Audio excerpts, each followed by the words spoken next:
Disiplina at respeto ay ating isabuhay. Mula sa bulwagan ng DNHS, Radyong nagbibigay ng sapat, detalyado at tunay na balita. Radyo Tagatenyans!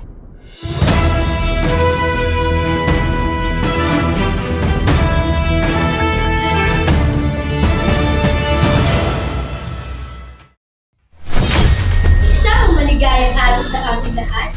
Narito ang nakahihintay na balita, Radyo Tagatenyans. Ako nga pala ang inyong hinihintay na tagapagbati, Samantha Faye Atora. Narito si Ashley Gutierrez upang ipahayag ang iba't ibang detalye tungkol sa mga isyong napapanahon ngayong eleksyon. Magandang araw, Dagatinyans!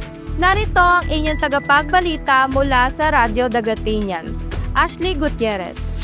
Ayon kay Moderatora Jessica Soho, mayroong 12 senador ang matapang na kumasa sa kanilang hamon. Pag-uusapan ang mga napapanahong isyu ng bayan. Mula sa isipin na muling pagsani ng Pilipinas sa ICC hanggang sa kung dapat sampahan ng kaso si dating Pangulong Rodrigo Duterte. Mainit ang naging sagutan ng mga senador sa mga nasabing issue. Narito ang mungkahi ng mga netizen ukol dito. JM? Maraming salamat, Ashley. Ako si John Mark Paro. Narito ang ilang mungkahi o reaksyon ng isa sa mga netizens na itatago natin sa pangalang Julio sa pagtatapos ng sweldo sa mga senador. Laki na nga ng sahod nyo, gusto pataasan. Kuhawa ang mga taong malilit lang ang sahod, mahal pa ang mga bilihin na kaya nyo naman bilhin. Pero tingnan nyo yung mga maliliit ang sahod, halos tipid na ang ginagawa at konti lang ang nabibili. Unlike sa inyo mga korap na hindi masakit sa bulsa ang mga bilihin dahil malaki ang mga sahod nyo. Yan dapat ang pinagtutuunan nyo ng pansin, hindi yung sarili ninyo lang hiniisip ninyo. Ayon pa sa isang netizens, we believe that serving the public is a paramount and money must not be the basis of running for a political office. They make a lot of money already with their 200 million budget, which we think not being spent wisely.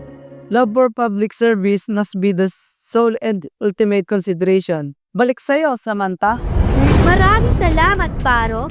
Sa ginanap na Tanong ng Bayan 2025, napag-usapan muli ang gawa-gawang child trafficking laban kay Congressman Franz Castro, na kung saan naging usapin ang kanyang pag-rescue sa mga estudyante at guro ng Lamat School.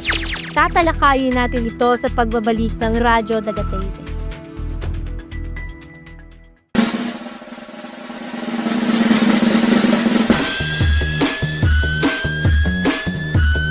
Giron de la Repo, number 16 sa Balota.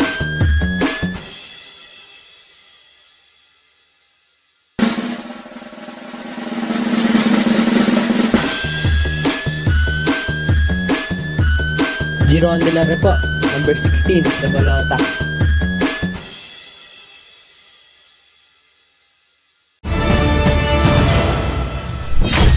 Nagbabalik ang Radyo Tagatenyans. Si Congressman Franz Castro, inakusahan ng child trafficking dahil daw sa biglang pag-rescue nito sa mga estudyante at guro ng paaralan ng Lumad School. Nakatutok, Dave Moran.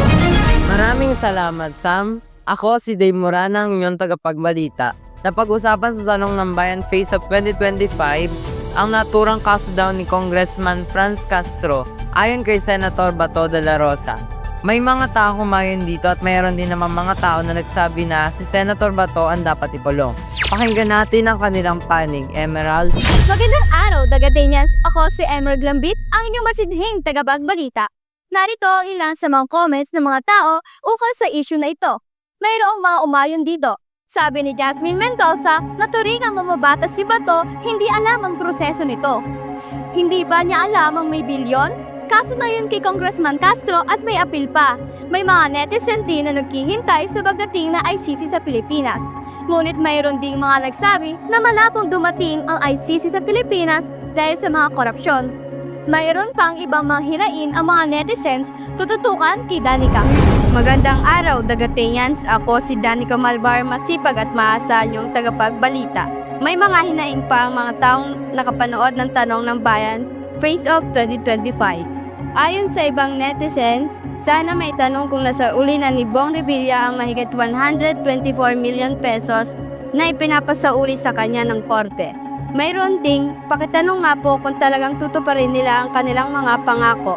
Parang lumalala na naman ang korupsyon sa bansa natin. At marami pa. Sana nga ay maiayos na ang Pilipinas laban sa masasamang loob. Muli, Danica Malvar, inyong tagapagbalita. Tungkol sa naganap na eleksyon 2025 Tanong ng Bayan na ipinalabas noong February 1 ay ang isa sa mga tanong ng bayan, panahon na ba para bumalik ang Pilipinas sa ICC? Itong mga kandidatong sumang-ayon at 5 naman ang hindi. Pinagbotohan ng isyong ito ni na dating Congressman Teddy Carino na sang-ayon habang tutol naman si retired Colonel Ariel Carutil. Ayon kay Carino, kailangan nating bumalik sa ICC. Bulok ang sistema ng hustisya sa ating bansa at kailangang may ibang matatakbuhan ang mga biktima ng matitinding krimen sa ating bansa. Double standards daw kasi di umano ang ating bansa sa justice system. Dahil kung mahirap ka at wala kang koneksyon, wala kang hustisya. Ayon kay Quirino, umalis na tayo dito. Bakit pa tayo babalik? At bakit pa tayo magbabalitis sa ibang banyaga? Magpapahusga? Magpapalitis? Tayo sa mga bunyaga, siya na nagkulong na 2 beses at naniwala din daw siya na umano sa ating justice system. Kung ang kulang lang ng abogado, di nagbigay daw tayo ng sapat na abogado para dun sa mga biktima. Naniwala din si Quirino na hustisya para sa Pilipinas, pareho rin ng hustisya sa ibang bansa, dapat hindi matakot ang mga kinakasuhan sa ICC. Ang problema daw dito, ayon kay dating Congressman Quirino, hindi naman natin sila kabase dahil dito nakakasabwat ang mga gumagawa ng krimen at mga dapat mag-imbestiga at ganon din daw ang paninindigan ni Quirino. Magbabalik ang Radyo Dagatenians para sa mga susunod pang balita tungkol sa eleksyon 2025 Tanong ng Bayan. Mula sa bulwagan ng DNHS, Radyong nagbibigay sapat, detalyado at tunay na balita. Radyo Dagatenians!